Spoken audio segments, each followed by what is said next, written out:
Dear student, আজ আমরা the sense of beauty এই অধ্যায়টি থেকে যে প্রবন্ধ যেটি লেখা রয়েছে 32 পৃষ্ঠায় সেটি অনুবাদ করে দেখাবো। In everyday life, often you make arguments and use examples, quotes, and or evidence to say that someone or something is the best among the alternatives. তাহলে প্রতিদিনের জীবনে প্রায়শই তুমি কিছু যুক্তি দেখাও, অথবা এক্সাম্পল ব্যবহার করো, অথবা উদ্ধৃতি দিয়ে থাকো, অথবা প্রমাণ দাও, যাতে করে তুমি কোনো জিনিস অথবা কোনো ব্যক্তিকে অন্যগুলোর মধ্যে বা অন্য বিকল্পগুলির মধ্যে বেস্ট বা সবচেয়ে ভালো হিসাবে উল্লেখ করতে পারো। Sometimes you also write text where you explain which is the best option using evidence. এবং মাঝে মাঝে you also write text, তুমি এমন কিছু টেক্সট লিখো where you explain, যেখানে তুমি ব্যাখ্যা করে থাকো which is the best option using evidence, যুক্তিতর্ক ব্যবহারের মাধ্যমে বা প্রমাণ ব্যবহারের মধ্যে কোন অপশনটি সবচেয়ে ভালো হয় সেটি তুমি দেখাও। This type of text is known as argumentative এসে। এই ধরনের যে টেক্সটগুলি রয়েছে বা অনুচ্ছেদ যেগুলি রয়েছে সেগুলোকে মূলত আর্গুমেন্টেটিভ এসে বলা হয় বা যুক্তিমূলক প্রবন্ধ বলা হয়। Now read the following note to learn about the steps to write an argumentative essay. এখন নিচে যে নোট যেগুলি রয়েছে সেই নোটগুলি আসলে লেখা রয়েছে মূলত একটা আর্গুমেন্টেটিভ এসের উপরে বা প্রবন্ধমূলক যুক্তিমূলক প্রবন্ধের উপরে। আমরা এবার সেটি পড়ে দেখাবো, তবে তার আগে আমরা গুরুত্বপূর্ণ যে ওয়ার্ড মিনিং যেগুলি রয়েছে সেগুলি পড়ে নিব। আর্গুমেন্টেটিভ যুক্তিমূলক, জেনার ধরন বা রীতি, আর্গিউ যুক্তি দেওয়া, রিকোয়ার প্রয়োজন, ইনভেস্টিগেট তদন্ত করা, কনভিন্স তর্কে পরাভূত করা।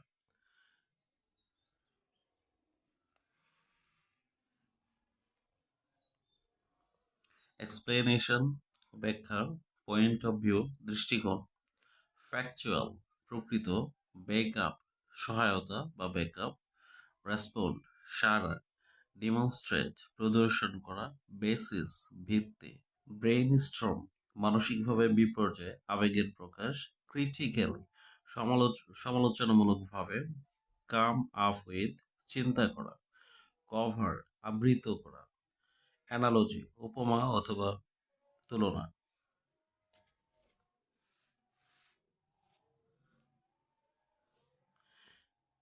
স্কিপ বাদ দেওয়া, অ্যাপ্রোচ সদৃশ্য হওয়া, রিপ্লেস প্রতিস্থাপন করা, ইন্ট্রোডিউস ভূমিকা করা, ড্রাফট খসড়া।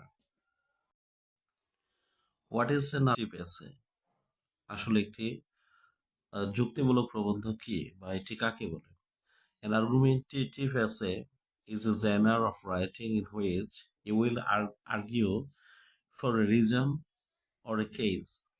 তাহলে একটি যুক্তিমূলক প্রবন্ধ হচ্ছে এমন একটা ধরন বা এমন একটা লেখনের এমন একটি ধরন বা রীতি ইন হুইচ, যাতে you will argue for a reason তুমি একটি কারণের যুক্তি প্রদর্শন করবে, ওর কেস অথবা একটি ক্ষেত্র বিশেষে সেটি করবে।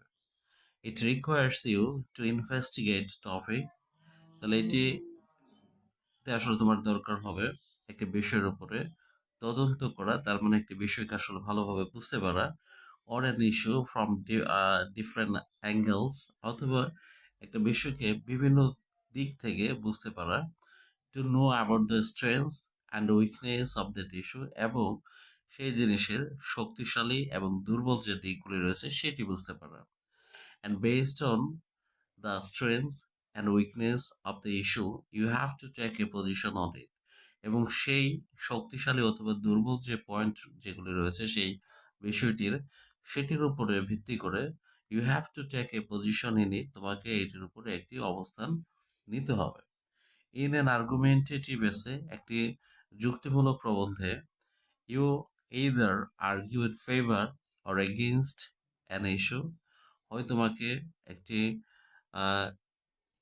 যুক্তি দেখাতে হবে in favour or against an issue, মানে সেই একটি বিষয়ের পক্ষে অথবা বিপক্ষে যুক্তি প্রদর্শন করতে হবে। An argumentative essay aims to convince the readers to agree with your point of view. একটি আর্গুমেন্টেটিভ এসেতে বা একটি যুক্তিমূলক প্রবন্ধের লক্ষ্য হচ্ছে যাতে করে তিনি পাঠককে বোঝাতে পারেন যে তার যে দৃষ্টিভঙ্গি রয়েছে সেটিতে একমত হতে। An argumentative essay demands logical explanations of your position rather than your thoughts and feelings about it. তাহলে একটি যুক্তিমূলক প্রবন্ধে মূলত দরকার হয় লজিক্যাল এক্সপ্লেনেশন, মানে হচ্ছে যুক্তিসঙ্গত ব্যাখ্যা অফ ইউর পজিশন, তুমি যে পক্ষে রয়েছে সেই বিষয়টির উপরে, rather than your thoughts and feelings about it, এই বিষয়টিতে তোমার যে চিন্তা ভাবনা রয়েছে অথবা অনুভূতি যেটা রয়েছে তার চেয়েও আসলে বেশি দরকার হয় যুক্তিমূলক ব্যাখ্যার। Suppose you are trying to get your parents to buy a bicycle for you. মনে করো যে তুমি তোমার বাবা মার কাছ থেকে বোঝানোর চেষ্টা করছো যে তোমার একটা বাইসাইকেল কিনে দেওয়া দরকার, and you can offer one or two arguments in your favour, এবং তুমি তোমার পক্ষে এক অথবা দুইটি যুক্তি প্রদর্শন করতে পারো। You may tell your parents, তুমি তোমার বাবা মাকে বলতে পারো, you should buy me bicycle, তোমার বা তোমাদের উচিত আমাকে একটা সাইকেল কিনে দেওয়া, because I just want you to, কারণ আমি চাই যে তোমরা অবশ্যই এটি করবে। You should buy me a bicycle because cycling is a good exercise and it saves some time to get home from school. তোমাদের উচিত আমাকে একটি বাইসাইকেল কিনে দেওয়া, কারণ হচ্ছে সাইক্লিং একটি ভালো এক্সারসাইজ এবং এটি আমাকে স্কুল থেকে বাসায় আসতে আমার সময় রক্ষা করে বা সময় বাঁচায়। The first argument is based entirely on feelings without any factual backup. তাহলে বলা হচ্ছে এই ফার্স্ট আর্গুমেন্ট বা ফার্স্ট যে যুক্তি তুমি যেটি দেখিয়েছো এটি মূলত একটি ফিলিংস বা অনুভূতির উপর ভিত্তি করে গড়ে উঠেছে, উইদাউট এনি ফ্যাকচুয়াল ব্যাকআপ, যার মধ্যে কোনো বাস্তবিক ব্যাকআপ নেই বা প্রকৃত কোনো ব্যাকআপ নেই বা প্রকৃত কোনো যুক্তি নেই। হোয়ারিয়াস, যেখানে the second one seems logical, এবং দ্বিতীয়টিকে যেখানে যৌক্তিক মনে হচ্ছে, your parents are more likely to respond positively, এবং এতে করে তোমার যে প্যারেন্টস বা বাবা মা যারা রয়েছেন তারা পজিটিভ বা ইতিবাচকভাবে আসলে সাড়া দেবেন টু দ্য সেকেন্ড আর্গুমেন্ট, সেই দ্বিতীয় যে যুক্তি রয়েছে সেটির প্রতি। বিকজ ইট ডেমনস্ট্রেট দ্যাট, কারণ এটি দেখায় যে বা এটি প্রদর্শন করে, you have reason to have a bicycle, তোমার সাইকেল পাওয়ার একটি বা সাইকেল যে চাওয়ার সেটির একটি কারণ রয়েছে। Similarly logically explained argumentative essay will show the readers, একইভাবে একটি যৌক্তিকভাবে প্রদর্শিত বা ব্যাখ্যামূলক যে যুক্তিমূলক যে প্রবন্ধ রয়েছে, উইল শো দ্য রিডার্স, এটি একজন রিডার্স বা পাঠকদেরকে দেখাতে পারবে, that your point has a basis in fact, প্রকৃতপক্ষে তোমার যে পয়েন্ট বা তোমার যে দৃষ্টিভঙ্গি রয়েছে বা তোমার যে উদ্দেশ্য রয়েছে এটির একটি ভিত্তি রয়েছে, not just feelings and emotion, এটা শুধুমাত্র তোমার ফিলিংস বা অনুভূতি বা আবেগের বিষয় নয়। এখন আমরা এখানে যে পয়েন্টসগুলি দেওয়া আছে সেটি খেয়াল করি। Now let's find out steps to write an argumentative essay. এখন চলো সেই স্টেপগুলো, let's find out the steps, সেই ধাপগুলি আমরা খুঁজে বের করি টু রাইট অ্যান আর্গুমেন্টেটিভ এসে, একটি যুক্তিমূলক প্রবন্ধ লেখার জন্য। Step 1, find an issue or a topic, একটা টপিক বা একটা ইস্যু খুঁজে বের করো বা একটি বিষয় তুমি প্রথমে বাছাই করে নাও। To write an argumentative essay, first of all, you need to look for a topic that you can better argue on. তাহলে একটি আর্গুমেন্টেটিভ এসে লিখতে গিয়ে তোমাকে প্রথমে যেটি করতে হবে যে প্রথমে তোমাকে একটা টপিক যাচাই করতে হবে যেটির উপরে তুমি বেশ ভালো যুক্তি দেখাতে পারবে। সেকেন্ড স্টেপে যেটি রয়েছে, চয়েস ইউর পজিশন, তোমার অবস্থান চিহ্নিত করো বা পছন্দ করো। টু ডিসাইড ইউর পজিশন, তোমার যে পজিশন বা অবস্থান স্থির করার জন্য, brain Sturm and think critically about the issue or topic. তাহলে বলা হচ্ছে তোমার পজিশন বা ব্রেইন স্টর্ম, তুমি মানসিকভাবে যে বিষয়টা নিয়ে পড়েছো সেই বিষয়টা আসলে, অ্যান্ড থিঙ্ক ক্রিটিক্যালি, এবং তারপরে খুবই সূক্ষ্মভাবে চিন্তা করে about the issue or topic, সেই টপিক বা সেই ইস্যুটা নিয়ে আসলে তুমি গভীরভাবে চিন্তা করো। whatever the position you decide to take of an issue, তুমি সেই বিষয়টির যে পজিশনটা নিয়েছো বা স্থির করেছো সেটি যাই হোক, you have to come up with with points that cover both sides argument for and against of the issue. তাহলে বলা হচ্ছে তুমি যে পজিশনটা নিয়েছো বা যে অবস্থানটা নিয়েছো সেটা যাই হোক না কেন, তোমাকে আসলে উভয় পয়েন্টস বা উভয় দিকটা নিয়ে আসলে আলোচনা করতে হবে। Both sides of the issue মানে সেই যে ইস্যু বা সেই বিষয়টির উভয় সাইড মানে হচ্ছে আর্গুমেন্ট ফর অ্যান্ড এগেইনস্ট মানে হচ্ছে সেই আর্গুমেন্ট বা যুক্তির পক্ষে এবং বিপক্ষে উভয় দিকটাই আসলে তোমাকে আলোচনা করতে হবে।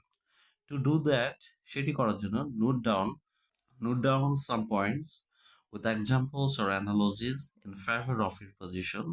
তাহলে সেটি করতে নোট ডাউন সাম পয়েন্টস, কিছু পয়েন্টস নোট করে নাও উইথ এক্সাম্পল সহ অর অ্যানালজিস অথবা উপমা দিয়ে in favour of your position, সেটা তোমার পজিশন বা তোমার অবস্থানের পক্ষে হতে পারে।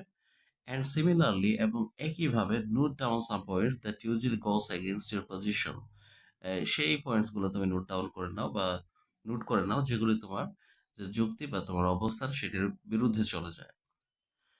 পরবর্তী যেটি রয়েছে স্টেপ 3, প্ল্যান ইউর এসে, মানে হচ্ছে তোমার যে এসে যেটি সেটিকে আসলে প্ল্যান করে নাও বা পরিকল্পনা করে নাও। This is the most important step, এটি হচ্ছে সবচেয়ে গুরুত্বপূর্ণ স্টেপ বা ধাপ, that you can not skip it, এবং এটিকে তুমি আসলে কোনোভাবে স্কিপ করতে পারো না বা বাদ দিয়ে দিতে পারো না। If you put your best effort at this stage, যদি তুমি এই স্টেজে তোমার সর্বোচ্চ প্রচেষ্টাটা দিতে পারো বা রাখতে পারো, your writing will be much easier, তোমার লেখাটা অধিকতর সহজ হয়ে যাবে। রিমেম্বার, মনে রাখবে, if you start the essay well, the rest will fall. তাহলে রিমেম্বার, মনে রাখবে, if you start the essay well, যদি তুমি এই এসে বা লেখাটা বা প্রবন্ধ লেখাটা শুরুতে ভালো করতে পারো, দ্য রেস্ট উইল ফলো, এবং বাকি অংশটা তখন এটাকে ফলো করবে বা এটার মতো হবে বা ভালো হবে।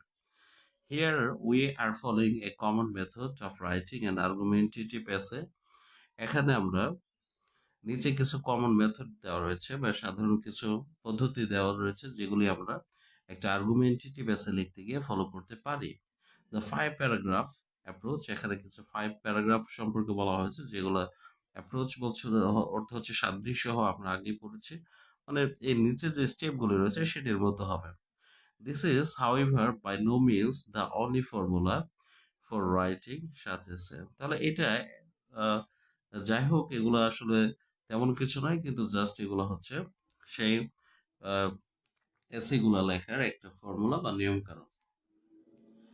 তাহলে এখানে so let's plan an argumentative এসে, চলো আমরা এখন একটা আর্গুমেন্টেটিভ এসে বা যুক্তিমূলক প্রবন্ধ লিখি। The topic of our argumentative essay, online learning can replace face to face learning. তাহলে আমাদের যে আর্গুমেন্টেটিভ আছে আমরা যেটা লিখতে যাচ্ছি সেটির টপিক হচ্ছে বা বিষয় হচ্ছে অনলাইন লার্নিং, যেটি একসময় আসলে ফেস টু ফেস যে লার্নিং মুখোমুখি যে শিক্ষা সেটিকে আসলে রিপ্লেস করবে বা প্রতিস্থাপন করতে পারবে বা এটার পরিবর্তে আসলে প্রবর্তিত হবে। দ্য প্ল্যান অফ রাইটিং এসে, তাহলে নাম্বার 1-এ যেটি রয়েছে যে এসে লেখার যে প্ল্যান বা পরিকল্পনা, প্রথম পার্টে যেটি হচ্ছে সেটা হচ্ছে introduction, introduce the issue or topic, সেই বিষয়টাকে আসলে ইন্ট্রোডিউস করতে বলা হচ্ছে এখানে বা ভূমিকা করতে বলা হচ্ছে, বা সেই যে বিষয়টি নিয়ে আমরা আসলে এসে লিখতে যাচ্ছি তার প্রারম্ভিকতা সম্পর্কে কিছু লিখতে হবে এখানে। Background and connecting information about the topic, এবং এই অংশগুলোতে আমাদেরকে এটার পটভূমি এবং আসলে এই তথ্যগুলি সম্পর্কে connecting the information about the topic, এবং এই টপিক বা বিষয়ের উপরে কিছু বলতে হবে আমাদেরকে। থিসিস স্টেটমেন্ট, আমাদের যে থিসিস যেটি রয়েছে এই থিসিসটার স্টেটমেন্ট আসলে এখানে কিভাবে লিখবো সেটি সম্পর্কে এখানে বলা হয়েছে। Track your position about the issue, তোমার এই বিষয়টিতে তোমার যে পজিশন রয়েছে সেটিকে আসলে ব্যাখ্যা করো। হিয়ার মানে সেটিকে ব্যাখ্যা করো বলতে সেটিকে উল্লেখ করতে বলা হচ্ছে। Here you have to write it clearly, এখানে তোমাকে আসলে এটা স্পষ্টভাবে লিখতে হবে। Whether you are arguing in favour of online learning or face to face learning, যে আসলে তুমি কি সেই অনলাইন লার্নিং সেটার পক্ষে আছো নাকি ফেস টু ফেস লার্নিং সেটার পক্ষে, এই বিষয়টা কিন্তু তোমাকে এখানে ক্লিয়ার করতে হবে বা স্পষ্ট করতে হবে। বডি প্যারাগ্রাফ ওয়ানে লেখা রয়েছে টপিক সেন্টেন্স। প্রথমে আমাদেরকে একটা টপিক সেন্টেন্স লিখতে বলা হচ্ছে এই পার্টে। Statement to establish your position, মানে এই অংশে আমাদেরকে আসলে মূলত আমার আমার যে অবস্থান সেটি প্রতিষ্ঠা করতে বা সেটির স্ট্রংলি দাঁড় করাতে আমার নিজের বক্তব্য তুলে ধরতে বলা হচ্ছে। Explain and support your argument with evidence, এবং আমার যে আর্গুমেন্ট রয়েছে বা যুক্তি রয়েছে সেটিকে আসলে প্রমাণের সহিত ব্যাখ্যা করতে বলা হচ্ছে। আর কনক্লুশন, তারপরে সেই বডি ওয়ানে সেটার সমাপ্তি করতে বলা হচ্ছে। দ্য বডি প্যারাগ্রাফ টু, এখানে যেটি রয়েছে the statement to establish your position, এখানেও আসলে আমার যে পজিশন বা অবস্থানের ভিত্তিতে আমাকে স্টেটমেন্ট দিতে বলা হচ্ছে বা বক্তব্য দিতে বলা হচ্ছে বা আমার নিজের কথা লিখতে বলা হচ্ছে। টপিক সেন্টেন্স মানে হচ্ছে এখানেও আমাদেরকে টপিক সেন্টেন্স লিখতে হবে আগের মতো করে। Explain and support your argument with evidence, এবং এখানেও আমি যে বিষয়টা বোঝাতে চাচ্ছি সেটাকে আসলে প্রমাণ সহ আসলে যুক্তিতর্ক করতে বলা হচ্ছে। কনক্লুশন, এটা সমাপ্তি করতে বলা হচ্ছে একইভাবে প্রথম অংশের মতোই। শেষ যে অংশটি রয়েছে বডি প্যারাগ্রাফের, দ্য বডি প্যারাগ্রাফ 3, এই অংশে যেটি বলা হচ্ছে কাউন্টার আর্গুমেন্ট, মানে হচ্ছে আমাদেরকে পাল্টা আর্গুমেন্ট দিতে হবে বা যুক্তি দিতে হবে। Statements that usually go against your position, এবং আমাকে এই অংশে এসে সেই বক্তব্য দেখাতে হবে যেগুলো আসলে মূলত আমার যে নিজের অবস্থান রয়েছে সেটার বিরুদ্ধে চলে যায়।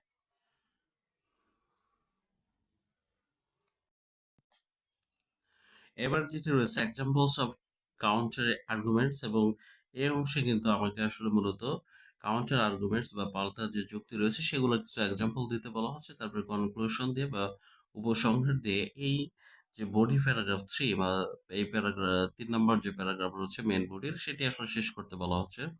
তার কনক্লুশন দেওয়া রয়েছে এখানে একদম, মানে আমাদের এসে সবশেষ কনক্লুশন অংশে যেটি করতে হবে সেটি হচ্ছে সামারি অফ মেইন পয়েন্টস, মানে হচ্ছে আমাদের মূল কথা যেটা বলতে যাচ্ছে, মূল পয়েন্টস যেটি সেটি আসলে সামারি করতে বলা হচ্ছে। আর এটির আরেকটি অংশ রয়েছে সেটা হচ্ছে রিস্টেটমেন্ট অফ ইউর পজিশন, আর তোমার যে পজিশন যেটি রয়েছে বা তুমি যে পক্ষে অথবা বিপক্ষে যেটি অবস্থান নিচ্ছ সেটিকে আবারও উল্লেখ করতে বলা হচ্ছে। তার তারপরে এই প্রবন্ধ যেটি লিখতে গিয়ে আমাদেরকে যে দ্বিতীয় যে স্টেপ যেটি রয়েছে রাইট দ্য এসে, এবার যেহেতু আমরা সবকিছু পরিকল্পনা শেষ করে ফেলছি তাই আমাদেরকে এসেটি লিখতে বলা হচ্ছে। এডিট দ্য এসে, সেই এসেটিকে এডিট করতে বলা হচ্ছে। Write the final draft of the essay, এবং আমাদের সেই এসে বা রচনাটি বা প্রবন্ধটির ফাইনাল একটি ড্রাফট কপি তৈরি করতে বলা হচ্ছে। ধন্যবাদ সবাইকে।